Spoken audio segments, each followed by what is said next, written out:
Portugal tem uma das maiores zonas marítimas e prepara-se para aumentar ainda mais. Mas, para isso, precisa de uma frota naval capaz de proteger o território nacional. Fragata Corte Real é a reportagem especial desta semana.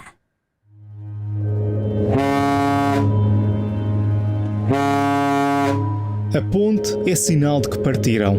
Partiram com o peso de quem carrega a responsabilidade de pertencer a um dos mais importantes navios da Marinha Portuguesa. Portugal tem atualmente 5 fragatas, navios de guerra de média dimensão, capazes de ser empregues num leque variado de missões, desde as mais agressivas a missões humanitárias. A Corte Real é um desses 5 navios. Tem praticamente 116 metros de comprimento, o suficiente para ocupar um campo de futebol, de uma ponta à outra.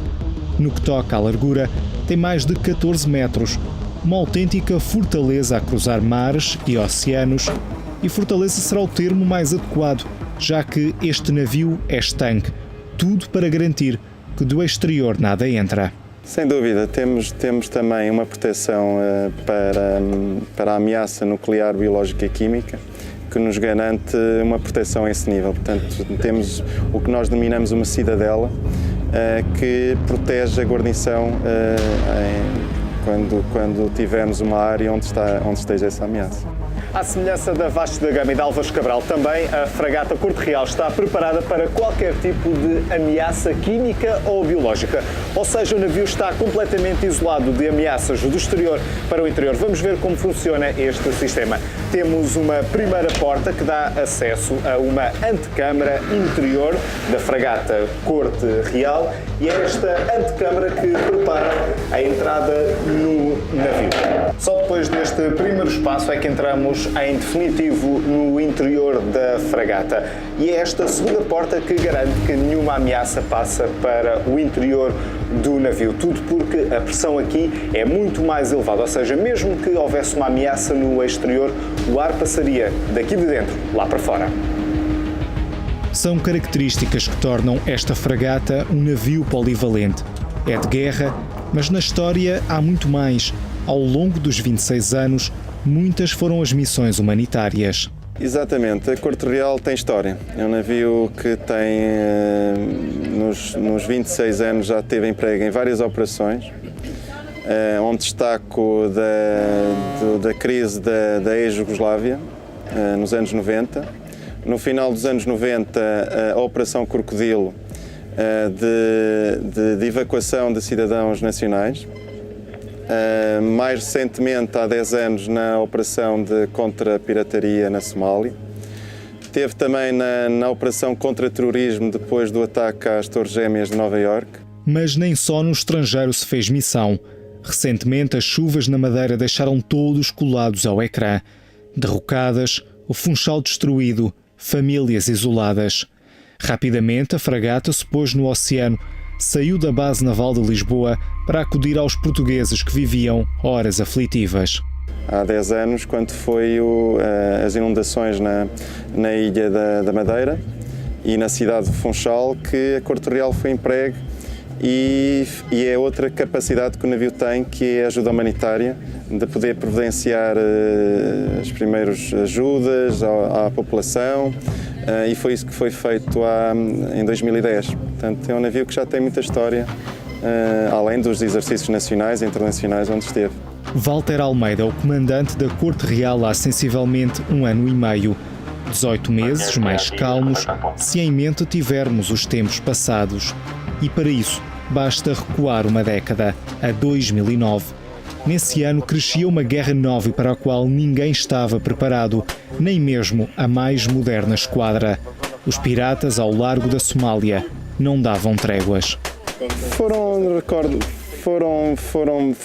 Eu recordo com bastante satisfação e bastante nostalgia.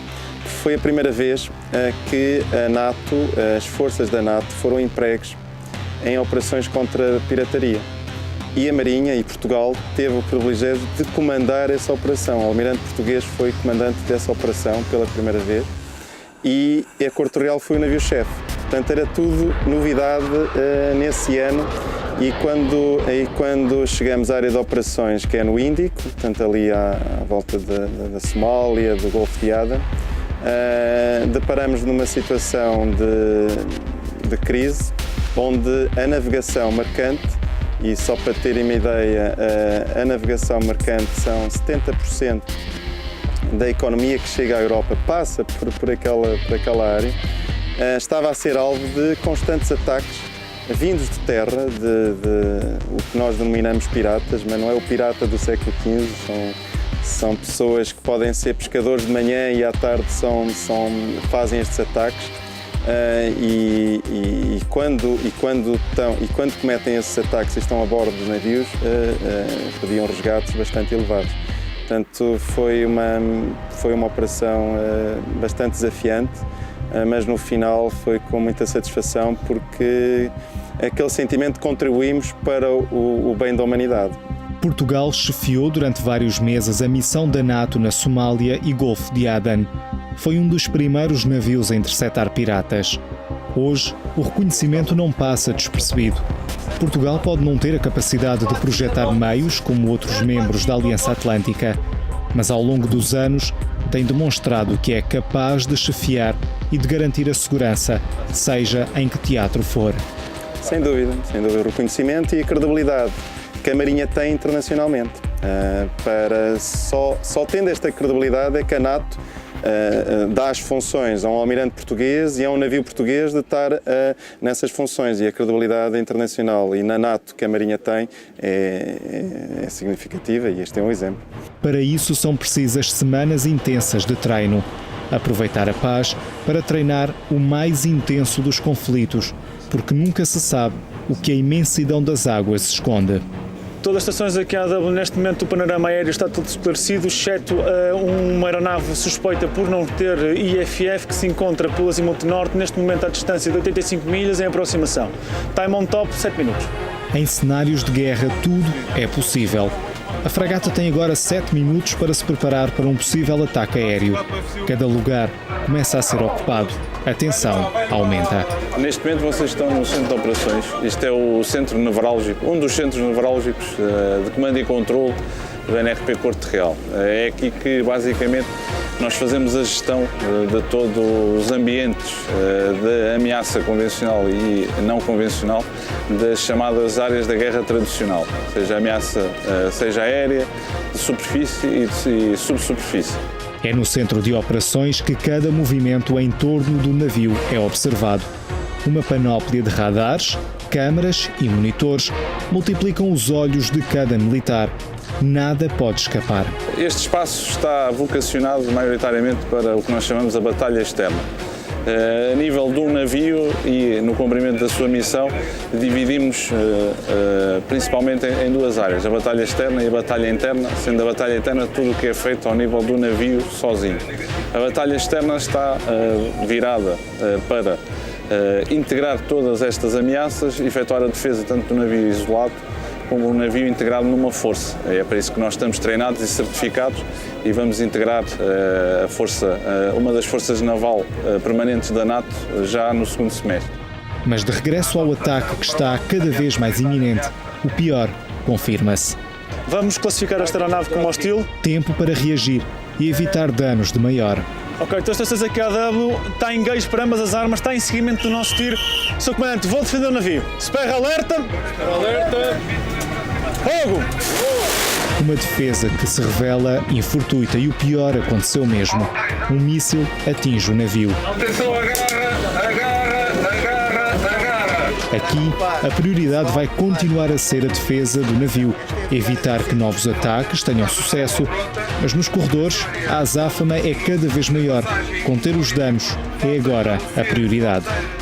Incêndio no compartimento 2440 Delta, casa da bomba pronta. As imagens podem não passar de um treino realizado dias a fio. É assim que é passada uma grande parte do dia a bordo de um navio da Marinha. Preparar, treinar e estar a postos para algo que ninguém espera vir a acontecer, uma guerra. A guerra agora é interna e luta-se para pôr fim a um incêndio que não dá tréguas.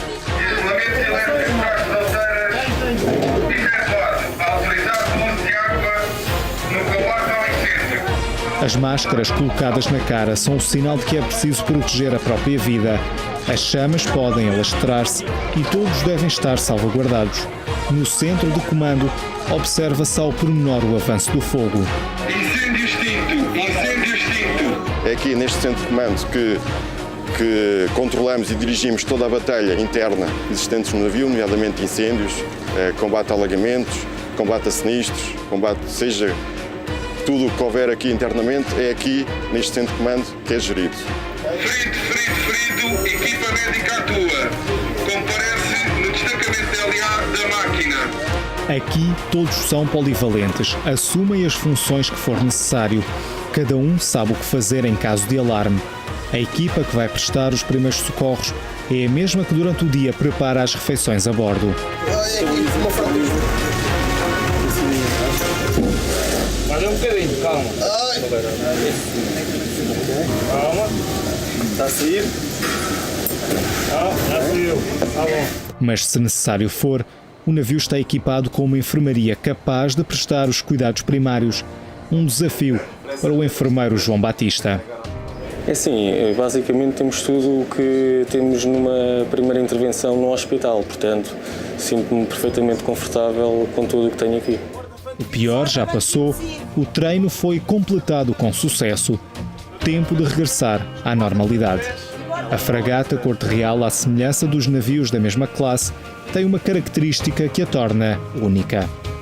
É dos navios com mais vozes que a nível de Portugal tem, neste caso, e a nível mundial. Este navio dá, com as turbinas dá 32 nós e com os motores dá cerca de 18 nós. 32 nós é o equivalente a 64 km por hora. Pode parecer pouco quando comparamos com a velocidade de um automóvel, mas no mar, mover uma embarcação com 3.200 toneladas é um desafio maior e por isso as velocidades são substancialmente mais reduzidas.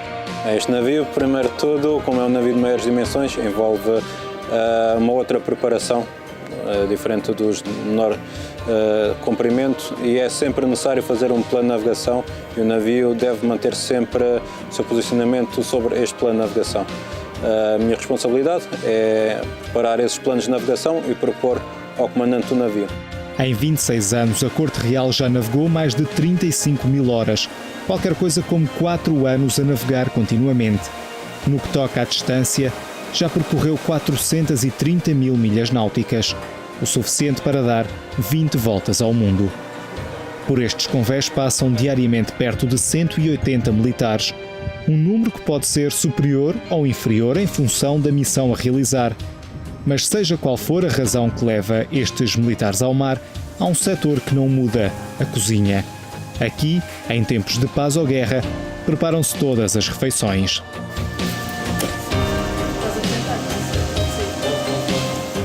É um bocadinho mais difícil, tem sempre as suas limitações, o navio não está sempre em movimento, temos sempre as condições atmosféricas tanto do mar como do resto, e é um bocadinho mais aventuroso, para assim dizer, relativo a estarmos parados numa cozinha se fosse na modalidade inteira. A modalidade naval é sempre um desafio.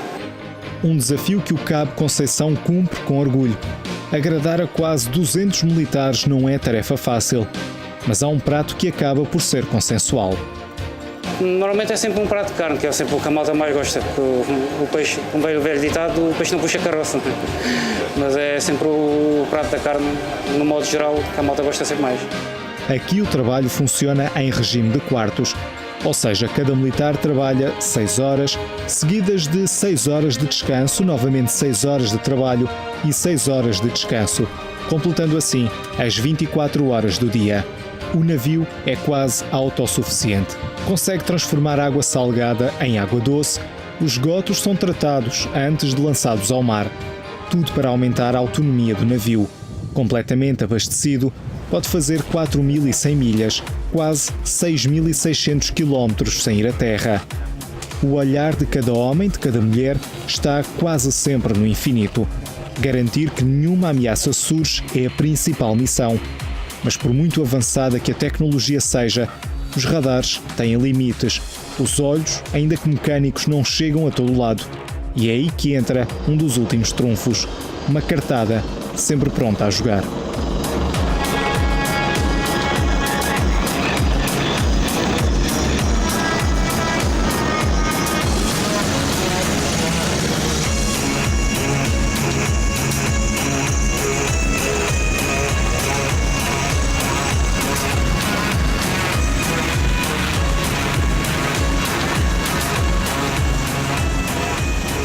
Nós atrás temos um Lynx Mark 95, portanto é os Lynx, os helicópteros da Marinha de Guerra Portuguesa.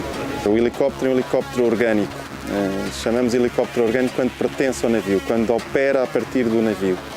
E com o helicóptero eu consigo efetuar uma extensão das minhas armas e dos meus sensores. Quando descolo o helicóptero e descolo para 100 milhas do navio, eu a 100 milhas, o que ele está a ver, eu estou a ver. Uma das vantagens do Lynx é a capacidade de detectar submarinos a longas distâncias. Um sonar preso a um gancho e colocado dentro de água dá ao comandante do navio os olhos que a fragata não consegue ter. Mas ter um helicóptero a bordo traz muito mais. Podemos fazer interdição diária, portanto podemos levar uma equipa de fuzileiros para fazer inserção num outro navio, podemos fazer apoio, portanto, combate a tipo pirataria, portanto, colocarmos uma metralhadora, podemos pôr uma proteção balística também para a proteção do helicóptero, caso haja algum disparo para a aeronave, portanto estamos a falar de traficantes ou de forças opositoras. Em guerra e em paz, trazer um helicóptero a bordo é a certeza de chegar mais longe e ajudar mais pessoas. Voltando ao Funchal, havia populações isoladas que o helicóptero foi uma grande valia a identificar e detectar onde é que estavam essas pessoas ao longo da Ilha da Madeira, não é? Portanto, é uma excelente valia para o navio em todas as suas capacidades. Pedro Junceiro é um dos homens dentro do cockpit dos Lynx da Marinha. Habituado ao mar e ao ar, conhece bem as dificuldades de colocar o helicóptero em segurança no convés. O navio não é uma plataforma estável, tem o balanço, né? Pitch, enroll também. Temos a influência do vento nas superestruturas do navio e o helicóptero por si também é uma aeronave instável, portanto estes dois fatores dão muita instabilidade.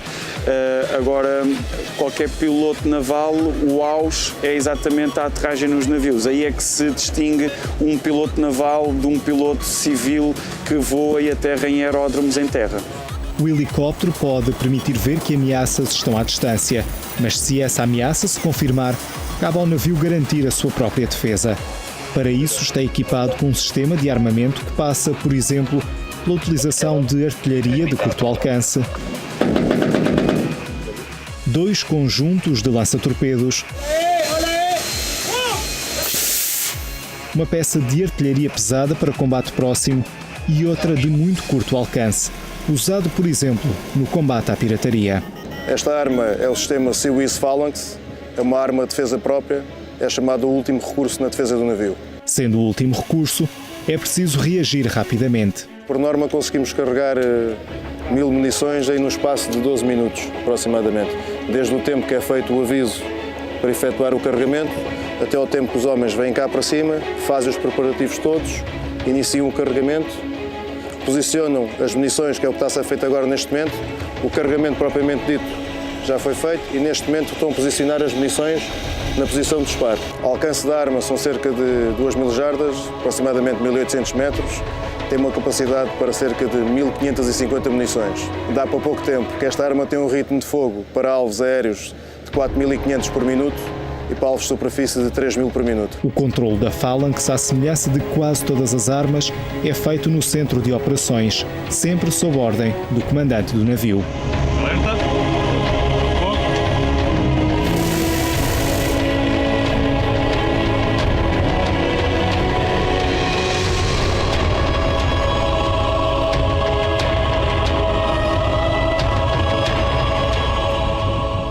Na Corte Real, o dia vai chegando ao fim. O treino foi concluído. Cada dia que passa significa mais um dia de preparação, mais um passo dado, mais uma prova de que cada homem e cada mulher estão aptos para os dias que se avizinham. Nunca sabem quando serão chamados. Os dias podem até ser de paz, mas lá, na imensidão do mar, os perigos e as ameaças são muitos. Ainda durante este ano, a fragata Corte Real vai integrar a força da NATO Standing NATO Maritime Group 1. A 30 de agosto, partem rumo ao Atlântico, Mar Báltico e Mediterrâneo para garantir a segurança dos membros da Aliança Atlântica num período em que crescem as ameaças terroristas e conflitos armados no norte de África.